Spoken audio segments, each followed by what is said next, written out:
കർത്താവിൻ്റെ അതിപരിശുദ്ധ നാമം ഈ പ്രഭാതത്തിലും മഹത്വപ്പെടുമാറാകട്ടെ. എല്ലാ സഹോദരങ്ങൾക്കും വേഗം വരുന്ന യേശുക്രിസ്തുവിൻ്റെ അനുഗ്രഹീത നാമത്തിൽ ക്രിസ്തീയ വന്ദനത്തെ അറിയിക്കുന്നു. ഇന്ന് പകലിലും നമുക്കൊരുമിച്ചായിരിക്കാൻ കർത്താവ് തന്ന സാവകാശം ശ്രേഷ്ഠമായി എണ്ണാം. യഹോവയുടെ പക്കൽ വിമോചനമുണ്ട്, വീണ്ടെടുപ്പുണ്ട്. തൻ്റെ സകല പ്രവൃത്തികളെയും അറിയുന്ന ദൈവത്തെയാണ് സേവിക്കുന്നത്. എല്ലാ സഹോദരങ്ങളെയും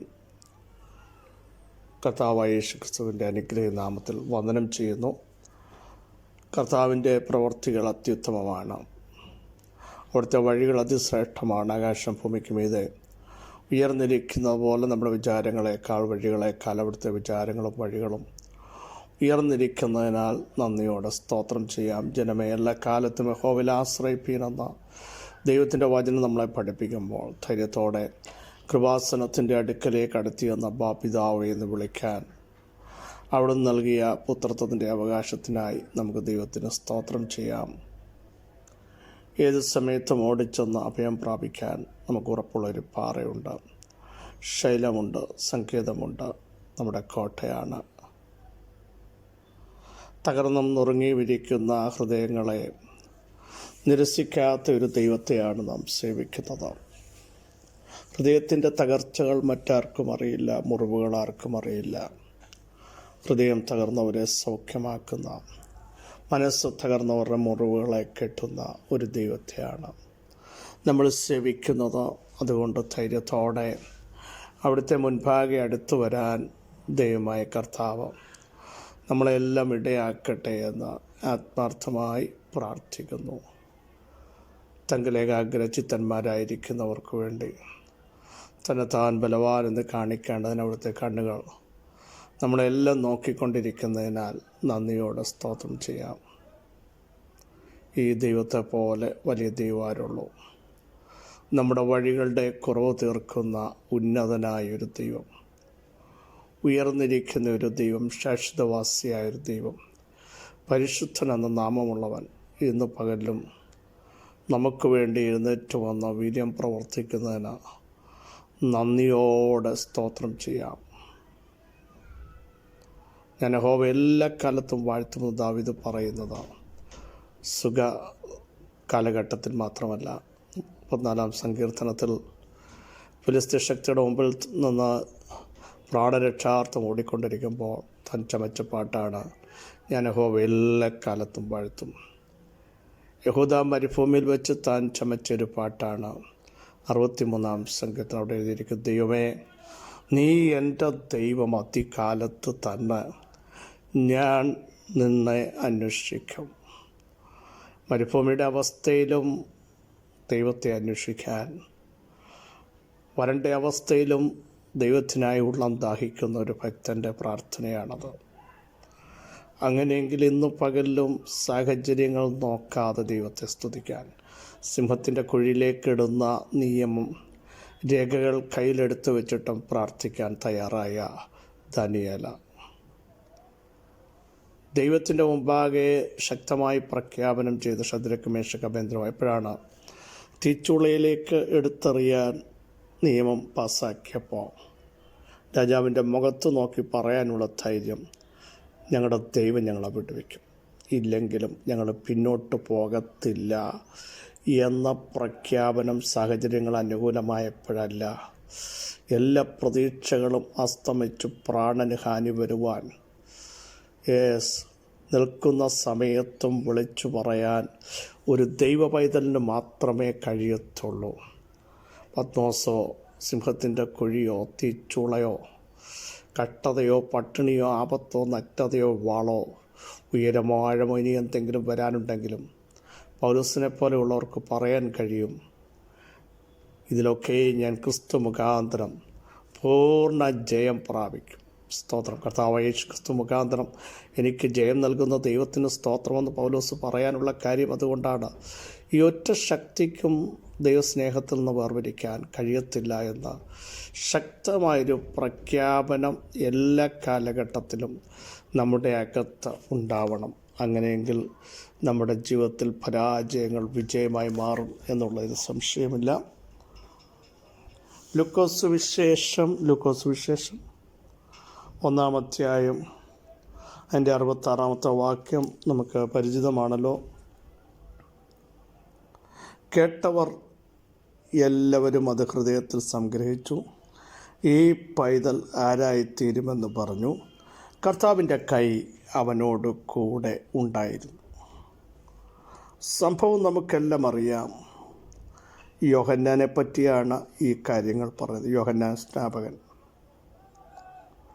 നമുക്കറിയാം കർത്താവിൻ്റെ അരുളപ്പാട്, ദൂതൻ്റെ അരുളപ്പാട് സെക്കര്യ പുരോഹിതനുണ്ടാകുകയാണ്.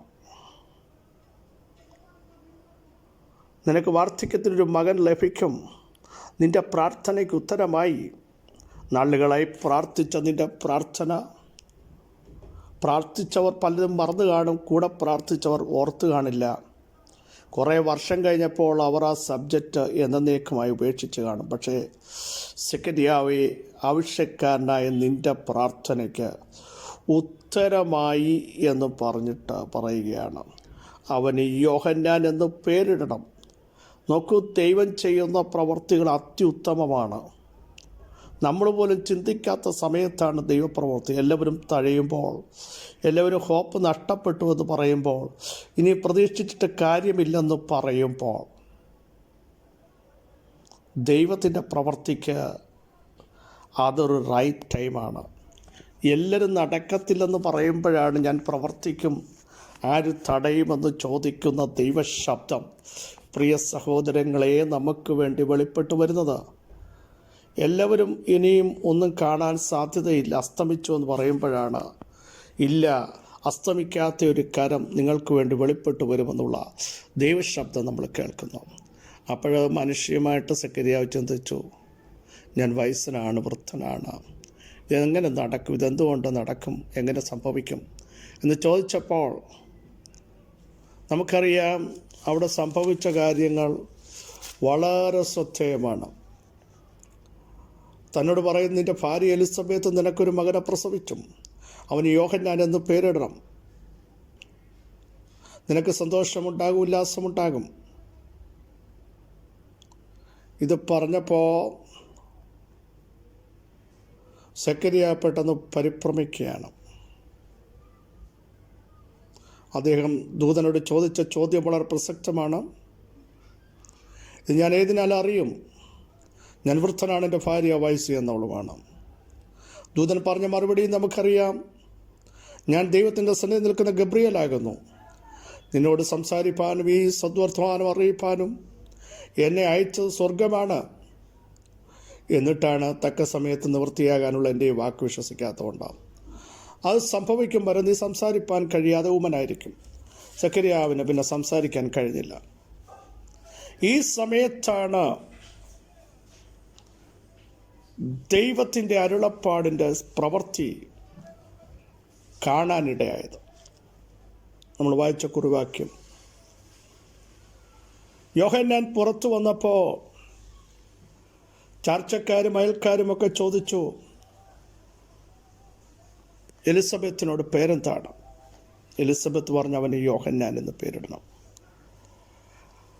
ഊമനായ യോഹന്നാൻ്റെ പിതാവ് സെക്കര്യാവിൻ്റെ നാവ് ആ സമയത്ത് ചലിക്കാൻ കഴിഞ്ഞില്ല. ചോദിച്ചപ്പോൾ സെക്കര്യാവ് പറഞ്ഞു, ഒരു എഴുത്തുപല കൊണ്ടുവരാൻ. താൻ ആ പേരെഴുതി യോഹന്നാൻ എന്ന് എഴുതിത്തീരുകയും തൻ്റെ നാവിൻ്റെ കെട്ട് പൊട്ടുകയും താൻ ശരിയായി സംസാരിക്കുകയും ചെയ്തു. പ്രിയരെ, വാഗ്ദത്തങ്ങൾ അവിശ്വസിക്കരുത്. ദൈവം പറഞ്ഞ വാഗ്ദത്തങ്ങൾ സംശയിക്കരുത്. ഈ പകൽ അതിനെ വിശ്വസിക്കാൻ തയ്യാറാകുമെങ്കിൽ ദൈവത്തിൻ്റെ മഹത്വമുള്ള ഭുജം നമുക്ക് വേണ്ടി വെളിപ്പെട്ടു വരും. യോഹന്നാൻ അത് സെക്കര്യാവ് അത് വിശ്വസിച്ചില്ല എങ്കിലും തനിക്ക് മനസ്സിലായി തന്നോട് പറഞ്ഞത് നോർമൽ വ്യക്തിത്വമല്ല. സ്വർഗം ഒരു കാര്യം അയച്ചിട്ടുണ്ടെങ്കിൽ അയപ്പിച്ചവൻ്റെ ഉത്തരവാദിത്തമാണ് നടപ്പിലാക്കേണ്ടത്. നമ്മുടെ മുമ്പിൽ സാധ്യതകൾ, ഹോപ്പ് നഷ്ടപ്പെട്ടു എന്ന് നിങ്ങൾ പറയരുത്. ഇന്ന് പകലിലും ചില ദൈവപ്രവർത്തികൾ നിങ്ങൾ കാണും. നാളുകൾ അസ്തമിച്ചു പോയത്. ലോകക്കാരും ചാർച്ചക്കാരും കുടുംബക്കാരും ഇനിയും ഇതെങ്ങനെ നടക്കുമെന്ന് നിങ്ങളോട് തന്നെ ചോദിക്കുമ്പോൾ വിളിച്ചു പറ, വാഗ്ദത്തം ചെയ്തവൻ വിശ്വസ്തൻ, വിശ്വസ്തൻ, വിശ്വസ്തൻ. അങ്ങനെ യോഹന്നാൻ എന്ന സെക്കര്യാവ് എഴുത്തുപലകയിൽ എഴുതി കഴിയുമ്പോൾ ദൈവത്തിൻ്റെ മഹത്വം വെളിപ്പെടുകയാണ്. ഉടനെ അവൻ്റെ വായും നാവും തുറന്നു. സെക്കര്യാവിൻ്റെ അവൻ സംസാരിച്ചു, ദൈവത്തെ സ്തുതിച്ചു. ചുറ്റും പാർക്കുന്ന എല്ലാവർക്കും ഭയമുണ്ടായി. യഹൂദ മൽനാട്ടിലൊക്കെ ഈ വാർത്ത പരന്നു. ഇനി നോക്കൂ, കേട്ടവരെല്ലാം ഇത് ഹൃദയത്തെ സംഗ്രഹിച്ചത് ദൈവത്തിൻ്റെ പ്രവൃത്തിയാണ്. കേട്ടവരും കണ്ടവരും ചിലത് ഹൃദയത്തെ സംഗ്രഹിക്കാൻ പോവുക. സ്തോത്രം. എന്നിട്ട് അവർ ചിന്തിക്കുക, ഈ പൈതൽ ആരായി ഇനി ഉണ്ടാകത്തില്ലെന്ന്, നടക്കത്തില്ലെന്ന്. നിൻ്റെ കുടുംബത്തെയും നിൻ്റെ തലമുറകളെയും നോക്കി പലരും പലതും പറഞ്ഞെങ്കിൽ അവർ മനസ്സിലാക്കാൻ പോകുക, ഇത് നോർമൽ വ്യക്തിത്വമല്ല, ഇത് നോർമൽ കുടുംബമല്ല, ദൈവത്തിൻ്റെ കുടുംബമാണ്. ദൈവത്തിൻ്റെ സഹായത്താൽ നടക്കുന്നവരാ, ദൈവാശ്രയമുള്ളവരാ, ദൈവം അനോയിൻറ്റ് ചെയ്യപ്പെട്ട കുടുംബമാണ് എന്ന് ദേശത്ത് നിങ്ങളെപ്പറ്റി പറയാൻ പോകും യേശുവിൻ്റെ നാമത്തിൽ. ഇനി അടുത്ത ഭാഗം നിങ്ങൾ ശ്രദ്ധിക്കൂ. ദൈവത്തിൻ്റെ കൈ യോഹന്നാനോട് കൂടെ ഉണ്ടായിരുന്നു. പ്രിയരെ, ഇന്ന് പകൽ ധൈര്യത്തോട് വിളിച്ചു പറ, യോഹന്നാനെ നീ മരുഭൂമിയിൽ ചെന്ന് പാർക്കുമ്പോഴും, ദൈവത്തിൻ്റെ ശക്തിയുള്ള വചനം വിളിച്ചു പറയുമ്പോഴും, നീ കൊട്ടാരത്തിൽ പോകുമ്പോഴും, നീ എവിടൊക്കെ പോകുമ്പോഴും, പ്രിയ സഹോദരങ്ങളെ, ദൈവത്തിൻ്റെ കൈ നിന്നോട് കൂടെയുണ്ട്. വിശ്വസിക്കുക. ദൈവത്തിൻ്റെ കൈ നിന്നോട് കൂടെ ഇരിക്കുക മാത്രമല്ല, ദൈവത്തിൻ്റെ ഭുജം അവനെ ബലപ്പെടുത്തും. ശത്രു അവനെ തോൽപ്പിക്കുകയില്ല, വഷളൻ അവനെ പീഡിപ്പിക്കുകയില്ലെന്ന് 89-ാം സങ്കീർത്തനത്തിൽ നാം വായിക്കുന്നു. എങ്കിൽ ഇന്ന് പകൽ ധൈര്യത്തോടെ വിളിച്ചു പറയാൻ എനിക്ക് നിയോഗമുണ്ട്. ദൈവത്തിൻ്റെ കൈ നമ്മളോട് കൂടെ ഇരിക്കും. സ്തോത്രം. ധൈര്യത്തോടെ പറ.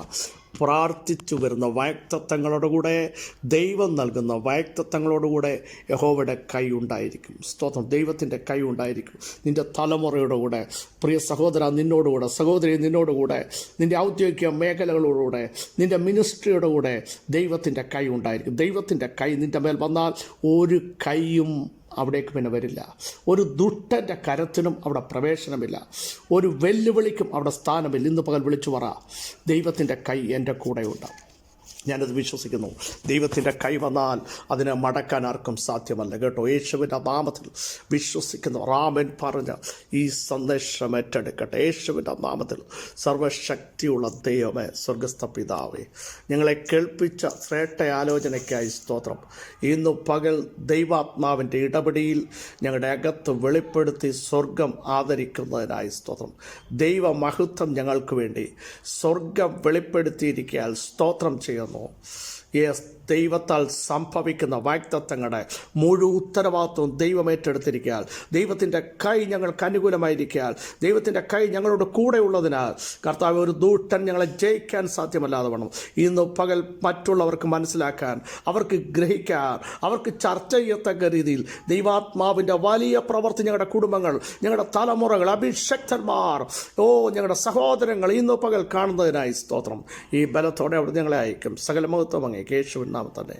ആമേൻ, ആമേൻ, ആമേൻ. ക്രിസ്തു വാത്സല്യ സഹോദരങ്ങളെ, ധൈര്യത്തോടെ വിളിച്ചു പറ, ദൈവത്തിൻ്റെ കൈ ഞങ്ങളോട് കൂടെയുണ്ട്. വാഗ്ദത്തം ചെയ്തവൻ വിശ്വസ്തൻ, അവനത് നിർവഹിക്കും. ഈ വചനങ്ങളാൽ കർത്താവ് സഹായിക്കട്ടെ. ക്രിസ്തുവിൻ നിങ്ങളുടെ സഹോദരൻ പാസ്റ്റർ ബിജു മാത്യു.